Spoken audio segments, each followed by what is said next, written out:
Let's take a dive into the dark and gritty past of the city of Boston. The Hub is the biggest city in New England and has a long and storied past when it comes to the underworld and organized crime. What are some of the biggest headlines and stories that emerged from the height of the city's dark past? Let's discuss some of the most shocking and gruesome crimes to ever rock the city's streets. What's up, everyone? Welcome back. It's been a little while. Let's make a video for the old school fans of this channel. Let's discuss some of the most shocking crimes that have ever taken place in the city of Boston, especially in regards to the underworld. Now we're talking headlines, news reports, and actual scenes that may have been etched into the core memories of many people who grew up in the Bay State. Some of the crimes we'll discuss honestly had little to do with the actual underworld, the mob, or any gang, but have always been brought up in regards to it, like the 99 restaurant massacre in Charlestown in the 1990s. Then there are crimes like the notorious Chinatown incident in 1991, one of the city's most violent crimes that definitely changed the Chinese-American underworld in Boston forever.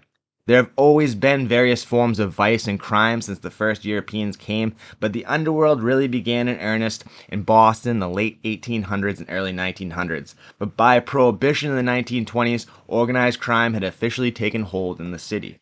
All the way into the first decade of the 2000s, Boston was an active city where things could and would happen. Now, what are some of the biggest headlines or hits that changed the game that you can remember? What are some of the most shocking underworld slangs in Boston history? It's without a doubt that the late 1980s and early 90s were the most violent, chaotic, and dangerous time in Boston's history. The city recorded 151 bodies in 1990, a record high for Boston. Today it's a virtual paradise compared to those wild old days. Per capita, Boston was one of the most violent cities in the whole country during this time period. The Italian North End and East Boston were in open warfare when J.R. Russo and his half-brother Robert Carrozza and the East Boston crew, along with Vincent Ferrara in the North End, went against Junior Patriarca in Providence and his man Cadillac Frank Salemi, who just got out of prison after almost 20 years. Mostly Irish Southie was under the iron grip of Whitey Bulger, and we've heard plenty of those horror stories over the years, over and over again. Mostly Irish Charlestown was at the height of its armored car and bank crew prowess. It's said that that 1 square mile neighborhood produced more armored robbers than anywhere else in the world. The Chinese underworld was in complete disarray. Triads and neighborhood gangs battled over lucrative gambling and escort rackets. Also, the China White Pipeline from Johnny Yang in New York City's Chinatown was huge in the late 1980s and early 90s. There were also new Vietnamese gangsters in Chinatown causing a ruckus and threatening the order of things. Worst of all of Boston's black and brown neighborhoods were tearing apart at the seams. The emergence of a new form of a popular South American product brought chaos to Boston as well as every other city in the United States. Even though Boston was a city on fire in the 1980s and early 90s, crimes that have shocked the city and shook up the underworld go back much, much farther. As the roaring 20s turned into the dreary 30s, the different underworld factions of the city were jockeying for power positions. The Irish were the biggest group in the city, controlled many of the speakeasies, and were very influential bootleggers during Prohibition. The Guston Gang out of South Boston, named for their area, were led by the Wallace brothers and were considered to be the most dominant gang in Boston's Prohibition underworld. The Italian mob lurking in the North End and East Boston wanted to move out of their tiny enclave neighborhoods and start making some real money. Gaspare Messina was the original boss in Boston and was actually instrumental in the Casamari War in New York City, where Lucky Luciano ended up getting rid of the old mustache Pete's and set up the commission. But Messina passed power down to Philip Buccola and Joe Lombardo. Lombardo was cunning as a fox, and in 1931, a few weeks before Christmas, he called the Gustons to his office in the North End for a sit-down. Apparently some beer shipments had been hijacked and they wanted to discuss the situation before it escalated. This was not actually the case, though. Lombardo knew that the Gustons underestimated the Italians, and he sought to take advantage of this. Under the guise of a sit-down, the Gustons' leader Frank Wallace and 2 henchmen entered Hanover Street in the heart of Boston's North End. Now, no one can tell exactly what happened that day, but they heard yelling, shots, and the stampeding feet of numerous men running from Lombardo's office. When the police arrived, Wallace and his enforcer Dodo Walsh were dead. Another Guston member, Tim Coffey, was hiding under a desk in a different office, shaking terrified. He never told police what he saw. The Gustons kind of fell apart after Lombardo cut the head off the organization, and the Italians, who were much more organized, clamped down on the city's rackets. After Boston's Jewish godfather King Solomon was whacked a few years later at the Coconut Grove nightclub, the Italians were basically unchecked throughout the 30s and 40s and gained complete control over their areas and slowly became one of the biggest tickets in the town. Using the money they made off of Prohibition, they infiltrated legitimate unions and industries. They also began to dominate the gambling and loan shark rackets. They were much more organized than other ethnic groups in the city, and it helped them immensely to gain control over the underworld. The 1960s, which were also an incredibly violent time in the city, changed the face of Boston's underworld. While the Boston Strangler was terrorizing the minds of many single women in the city, all the while the Great Irish Gang War was also taking place. What started off as a beef between guys from Winter Hill and Somerville and the McLaughlin Gang in Charlestown transformed when the entire city was engaged in this quagmire and every single crew had to pick a side. The authorities claim there were over 60 total victims associated to various underworld beefs during the decade. There weren't any epic crimes like the St. Valentine's Day Massacre and Chicago's notorious Prohibition-era gang war, but there were plenty of broad daylight hits, car bombings, torture sessions, but no one single crime that shocked the city during the saga. It was just a violent, chaotic time overall, and the city's underworld was never the same again. The Italian Mafia finalized what they started against the Augustans and completely sewed up the city under the cover of this gang war. By aligning with the Italians, Winter Hill ended up as the second most powerful organization in the city. Many of the smaller neighborhood crews were now gone, and it was the Mafia or Winter Hill as far as white organized crime was concerned in Boston. The Campbell brothers controlled Roxbury and most of the black organized crime throughout the 60s up until the late 70s, early 80s. Through their connections with the vicious Winter Hill triggerman Johnny Martorano, they wiped out local competition and out-of-town H-pushers from Detroit who tried to step on their toes. I made a video about it, and it was my second most watched video ever, at over 200,000 views. It was my first video ever to break 100,000 views, and honestly, it was kind of special to me. It also contained very precious history about the early black residents of Boston. In December, some miserable hater got it taken down from YouTube. Shame, shame, shame, shame, shame. What's up, everybody? Did you guys miss me? I missed you guys. Hope everybody's been doing well. Coming back with a little video. I know it's kind of like maybe for some of you guys who watch a lot of my stuff, some of it's a little redundant, just highlights, just a little bit so you guys can have something just to enjoy, you know what I mean? Something for like the old school fans of my channel. We're going to have more of this stuff coming in between, and we're going to still keep doing those on-site videos, which, by the way, let me give a shout-out to my cameraman, Zach Poulin. He's graduating at Emerson College on May 11th. He is such a talented man. I am so proud that I got to work with him and that we're going to continue to do stuff in the future, and just that he accomplished that graduating college. I didn't do that. I have a GED, so big shout out to him. The kid's a great kid. He's talented. He's just a good person. I'm glad that I met him. Shout out to DJ Lucas out there in the 413 in the Western Part of the State for making that happen, hooking us up together. And if anyone out there is a cameraman or an editor and you want to get involved in anything that we're doing, you know, we're always looking for extra people to help edit stuff and shoot stuff. Zach's a very busy person. I am very limited technology wise. So I hope you guys enjoy this video. It's enough of me flapping. I just wanted to say hi because I missed you guys. Through the 1970s, Boston began to develop a rough reputation. It was mostly a run-down, dismal, decaying industrial urban backwater. Now, urban renewal changed some of the old tenement neighborhoods, but it was still a rough city. The combat zone, Boston's red light district, was in full effect during this period. It was just a wild time. You could go to strip bars till like 2 a.m. and then go to Chinatown next door and eat till like 4 or 5 in the morning, finding women and whatever else you wanted on the streets. This wild, freewheeling period in Boston's history led to the occurrence of one of the single deadliest crimes, the Blackfriars. This is one of the crimes that absolutely shocked the city and ordinary people, but it was really an underworld fringe incident. It was certainly connected to people in the underworld, but it didn't have any real effect on the politics of mobsters, and it wasn't part of some larger beef. It was thought to be by investigators and many underworld players as simply a robbery gone wrong. It happened in an office after hours at a Boston nightclub. The victims were a mixture of underworld players, some fringe, some really in the game, and legitimate people like former crime reporter Jack Kelly.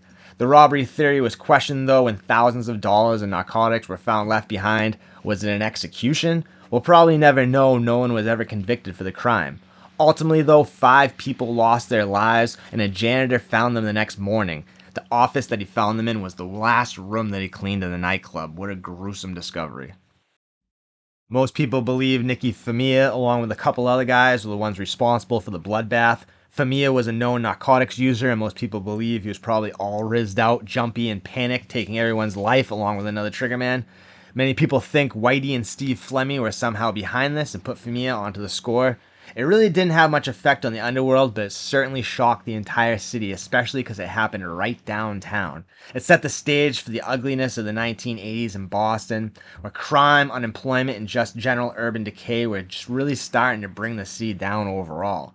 Sometime in late 1985, early 1986, a new smokable form of a very popular South American product made its way onto the streets of Roxbury and Dorchester. It quickly spread to the South End, Jamaica Plain, Mattapan, Hyde Park, and then it was all over the city. It was nothing like Boston, the United States, had ever seen before. Violence spiraled out of control, and out-of-towners like God and the New York boys came to the city to ply their trades. In the meantime, every project, hood, and sometimes street began to click up, and thus began the rise of the sports team phenomenon in Boston, where almost every hood represented with a specific sports team. It became such a hyper-violent time in the city that people really lost their lives for wearing the wrong sports gear and the wrong hood. In a period from late 1988 to 1989, areas in Roxbury and Dorchester reporting up to 10 acts of violence involving weapons a day. Most of it was tit-for-tat retaliatory violence. The 1980s was highlighted, or low-lighted I should say, by a couple terrible tragedies. I mean, more than just the 100-plus bodies a year and countless attempts that took place in the city during this living nightmare. In 1988, there was a tragic death of 12-year-old Darlene Tiffany Moore, who was struck by a stray sitting on a mailbox during the middle of the day. Her mother had sent her away to live with relatives because the neighborhood had gotten so bad. It was on Humboldt Ave, and she was home visiting in the summer when she was struck. It was blamed on the ongoing bitter beef that was happening between the Humboldt Raiders and Castlegate Road, a feud that had BPD on the scene multiple times a day. This really turned the city upside down, but it was nothing compared to what happened the next year in 1989. I just did an incredible video in Mission Hill a couple weeks ago explaining all about it in depth. A lot of people haven't watched it, so if you haven't, go do that right after this. But for those of you who haven't watched the video, the name's Charles Stewart should ring a bell. A white suburban man called 911 saying that he and his pregnant wife had been attacked in an attempted carjacking in the black neighborhood of Mission Hill, leaving a Lamaze class. Stewart was hit near fatally, and his pregnant wife was dead. Stewart said a black man tried to carjack them. He was playing on all the fears that the suburban white communities had against the black and brown areas engulfed in this epidemic. The BPD stormed the Mission Hill neighborhood and arrested a man before a few months later it was revealed that Stewart did it himself. This would leave a black eye on the city that honestly never went away. Mayor Wu recently apologized to the family of William Bennett, the black man arrested for the crime, but it'll never take away the sting from what happened. There weren't any huge underworld slangs that took place in the decade, but the 1980s were probably the worst in Boston's history.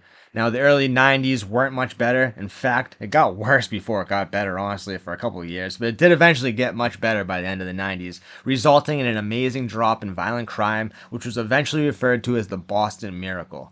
After 1990, which happened to be Boston's most violent year with 151 bodies, 1991 brought the notorious Chinatown Massacre. Like I previously mentioned in the beginning of the video, this particular incident changed the Boston Chinese underworld forever. Now Chinatown is quiet, well, not quiet, it's a noisy neighborhood, but crime-wise, it's pretty safe. The neighborhood has little gang activity. There's some stuff going around, the T station down Beach Street, but whatever. But in the late 1980s, Chinatown was incredibly active. Stephen Say, a man on the streets known as Dying Lo, or Sky Dragon, but many people simply called him Godfather. Say came to Boston from Hong Kong in the early 1970s and brought his gangster lifestyle from the Triad hotbed with him. Say, who was a 14K triad, created a new gang called Ping On after the Ping On Alley in Boston's first Chinese settlement off of Beach Street.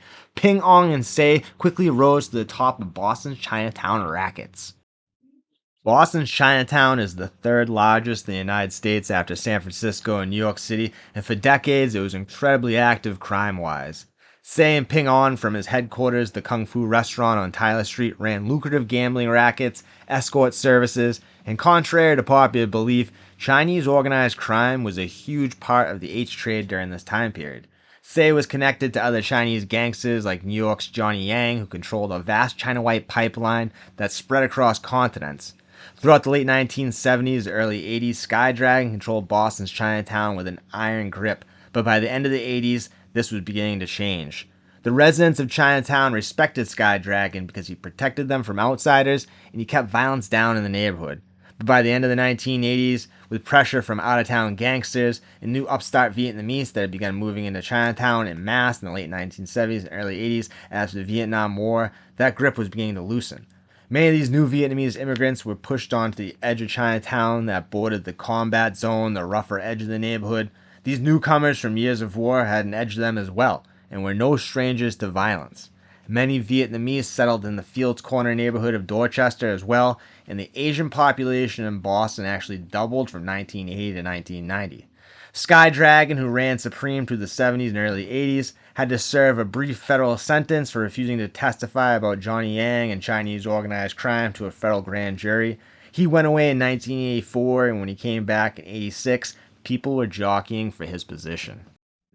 The Tien Ha Way, or Whole Earth Association, which began in San Francisco's Chinatown with prolific street gangster Raymond Shrimp Boy Chow and Hong Kong businessman and triad Peter Chong, spread up and down the West Coast, and now they are moving east. They were trying to set up a ruling commission in the Chinese underworld, just like the Italian Mafia did, and control all the crime and proceeds in every Chinatown in America and beyond. It almost worked before they got to Boston. Say had an altercation at his kung fu restaurant, and later the New York gangster who was there on business of the Tien Ha Way was blasted at by one of Say's Vietnamese henchmen in Chinatown with an Uzi. Violence was escalating in Chinatown from 1988 to 1992. There was 24 bodies and 155 weapons incidents in Chinatown, which is an insane amount for that neighborhood in such a short period of time. Usually the men who ran Chinatown kept it much safer, and the community was beginning to wonder about Sky Dragon's grip on the neighborhood. He had to go on the lam and went to Hong Kong for a while because the streets were too hot. When he came back, he heard that the same man, Dai Khan, who tried to whack before he went from the Tien Ha Way, was back on business. One snowy winter night in early 1991, a late-night card game on Tyler Street was interrupted. 3 men came in and yelled robbery. 6 men were lined up against the wall and taken out execution style. Nothing was taken from them. One man, nicknamed Wrinkle Skin Man, crawled out into the snow and was discovered as he was whining with a fractured skull crying for help. 1 man survived, the other 5 were all dead. The Boston Police Commissioner said it was the worst scene he had ever seen in his 30 years of service. The 3 henchmen, all of Vietnamese descent, went on the run. 2 were discovered in China years later and surprisingly were extradited back to the United States. A 3rd man, who was named on the street Toothless Wah, Sky Dragon's main enforcer, has never been found to this day. Sky Dragon lost control of Chinatown after the massacre. The community lost trust in his leadership. The Tien Ha Way was finally stopped in Boston by a band named Biked Men and his muscle-bound enforcer, the Caucasian John Willis, aka Buck Y, the White Ghost, who would later become a boss in Chinese organized crime, something that was unprecedented before this. But Chinatown's underworld was never the same again. Like I said earlier in the video, the late 1980s and early 90s were by far the worst period in Boston's history, hands down. The black and brown neighborhoods were recording multiple incidents a day, and bodies were dropping like never before. Chinatown was tearing apart at the seams. Irish, Southie, and Charlestown were rife with violence, narcotics, and ruthless gangsters. Then finally, the Italian Mafia, the most powerful and dominant force in the city, was locked in a vicious civil war. Almost 30 bodies dropped in the war between the Boston Renegade faction and Cadillac Frank Salemmi's crew, a mixture of his personal henchmen and former Junior Patriarca supporters. The crime that kind of capped off this period of the Italian Mafia was the Charlestown 99 restaurant massacre in 1995. The thing about this particular crime, though, is that even though it involved some fringe players who was in the same period as the end of the hostilities, it really had nothing to do with Italian organized crime.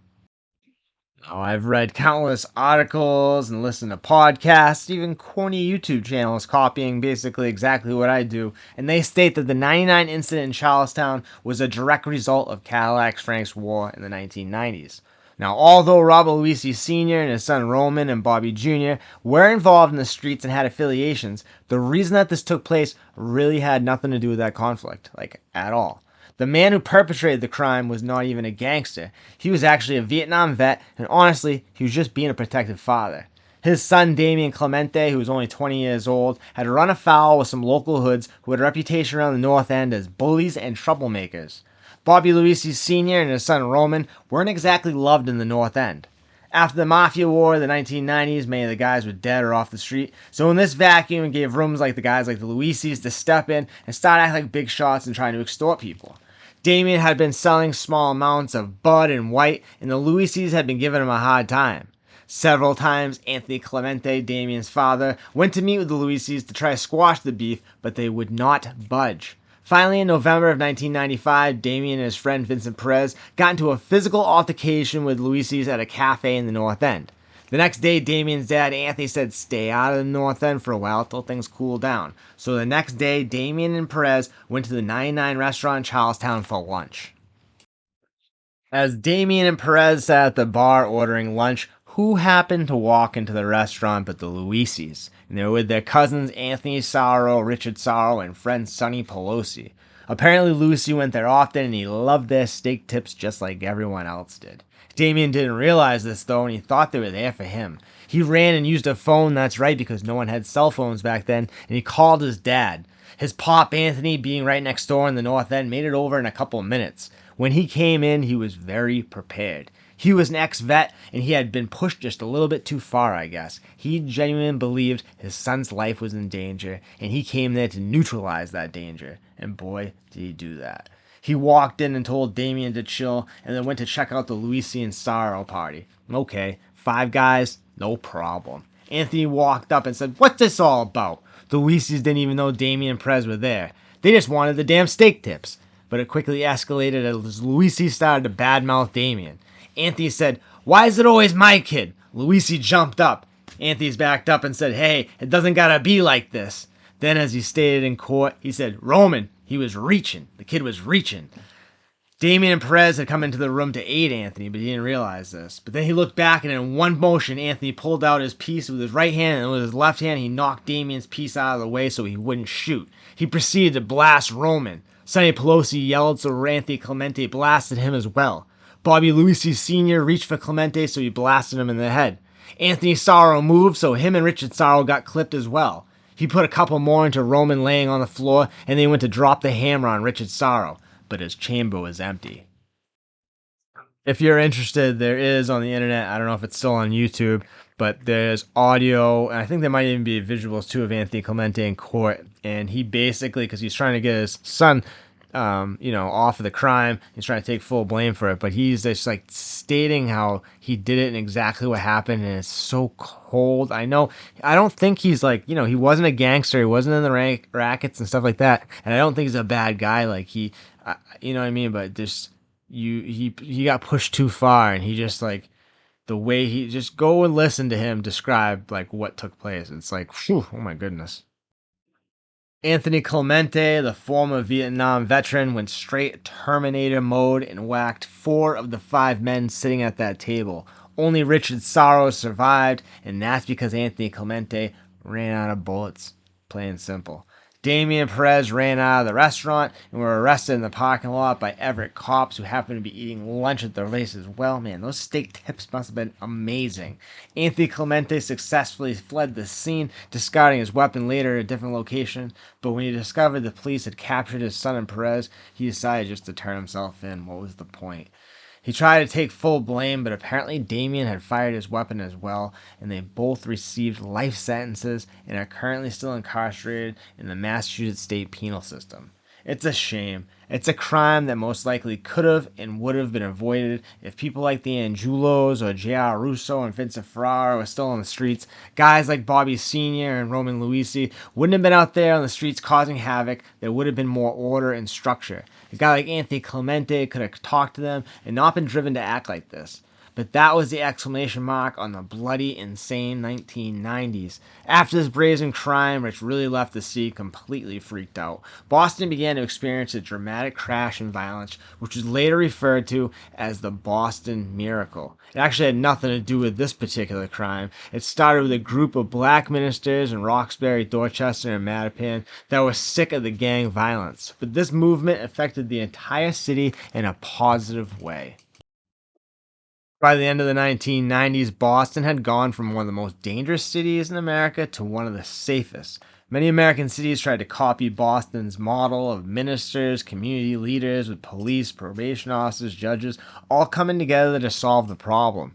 Boston was one of the first cities to realize you can't just arrest and lock up your way out of a crisis. You need to offer these guys something in return. You gotta go meet them out in the streets where they are and get real. This continued for a good 10 years or so until about halfway through the 2000s. In 2005 through 2007, bodies began to rise again in the city. Some guys got locked up in the late 80s and early 90s, and they were coming home and they were mixing in with a new generation of street beefs. This surge in violent crime, which lasted till about 2011, was centralized in the black and brown parts of Boston. No more mob or Chinatown. These were simmering hood beefs that had been going on for decades. Boston has a crazy layered alliance and beef system in the city's hoods. Many of these alliances shift and change back and forth over the years. Some of these guys were allies in the 80s, and now they're bitter enemies in the 2000s. Plus, there was the Cape Verdean conflict that had been going on since the mid-90s, and it picked up tempo in the 2000s. One of the last worst crimes to happen in Boston, kind of put an exclamation mark on this increase in violence, was in 2010. A quadruple homicide took place in the rough neighborhood of Mattapan, and it included a small child. It's still a very sensitive subject, so I don't really want to speak too much about it. My friend sent me some info about it a while back. He wanted me to do a video about it, but I'm hesitant to cover it. I do have to mention it though, because if I'm talking about this kind of stuff in a video, it was really the last crime of that magnitude to happen in the city of Boston. So I think we'll end it there. It's running a little bit long, and plus, the computer's been acting really weird if I have long videos. They can't export it, but I don't want to get too much into stuff that's going to trigger people or upset people. That was relatively recent, and I know it was like a really bad crime. Somebody had sent me some stuff earlier that I've worked with about possibly doing a video about that, and I would have to kind of like test the water first before I did a video about that and see how people feel about it that were affected by it, because I don't want to trigger anybody or upset people. It's the last thing I want to do at this point with this channel. So anyways, I hope you guys enjoyed this video. I am not going anywhere. I promise, I promise, I promise. I swear on anything that I love, I will never stop creating. Nothing, no one, no person, no thing, no force, no problems that I'm going through is gonna stop me from creating. I will never stop creating, whether or not it's on this channel, somewhere else, or whatever. I will never stop while I'm still breathing. You can take that to the bank with you. Write that on a check and just cash it. So anyways, I hope you guys like this. I got plenty more stuff coming. The stories never stop. We're just gonna get bigger and better. And just had some stuff going on and need to take a little break, a little recharge. But I'm back, baby. So let me see if I can remember it, guys. Can I remember it? Take good care of yourselves, your friends, your family. Well, make good choices, make good decisions. That is the most important part of what I say, and it truly is, people. Your life is all about your decisions, your choices. So make good choices, make good decisions, take good care of yourselves, your family, your friends, your fellow human beings. Have a nice day. I'll talk to you guys real soon. God bless.